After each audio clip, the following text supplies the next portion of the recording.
When we have our projects in Workamajig and we need to then get sign-off from our client to move forward with those projects, we typically need to create an estimate. And in Workamajig, there's a couple ways that we usually recommend doing that. One, you could template estimates in. Estimates that come in from a template are ready to be modified and sent over. Now, you might even have a variety of estimates that come in with your template if you offer different packages for that type of project. Some will create a project from scratch, and that's perfectly okay as well. When you create an estimate, or if you are taking an estimate that had come in from your template and making adjustments, you'll always have the separation of our labor portion and our expense portion.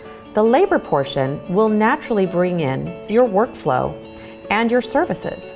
So you can easily go task by task and choose which services you would normally need to facilitate those tasks.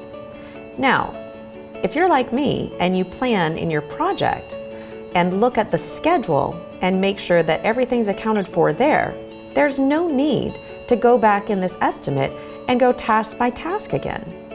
We're simply going to go into our little selection and say, pull that information in from my schedule, and that way I now have an exact duplication of my plan from my schedule represented in my labor portion of my estimate. I can still go in and adjust this, and upon approval, even push it back into my schedule. So we do have both a push and a pull that you can utilize here. Another thing you'll notice is each of these services, at least in my system, have a different rate. These rates are coming from the client record. You could have a grand selection of rate sheets in your system, but default on the client record. Which rate sheet would you predominantly use for that client? That way, upon creation of their projects, their appropriate rate sheet will naturally be represented on their projects. You could ultimately toggle to a different rate sheet if that need ever comes up, but you do have to have the appropriate security rights in Workamajig to make a financial change. After you have your labor portion taken care of, you might get into the expense portion of an estimate. We do oftentimes have outside costs, and those costs might be anything from simply going out to produce, like printing, or it might be for an outside service that we're utilizing. We're going to do a quick little expense for printing.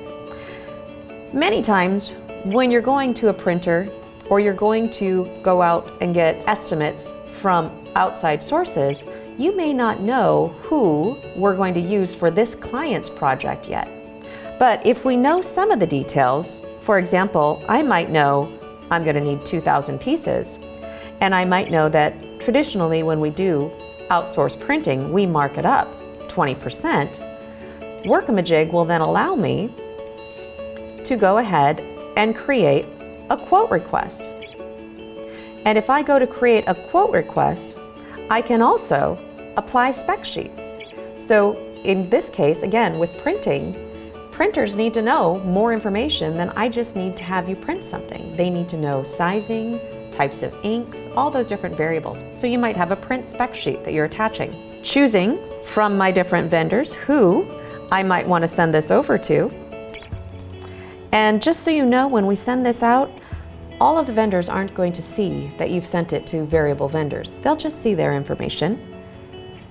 If I send that out, it will immediately send an email notification to the contact at those vendors' offices to let them know we've got a project we'd like a quote on, and provide them with any of the information that I've sent along with it.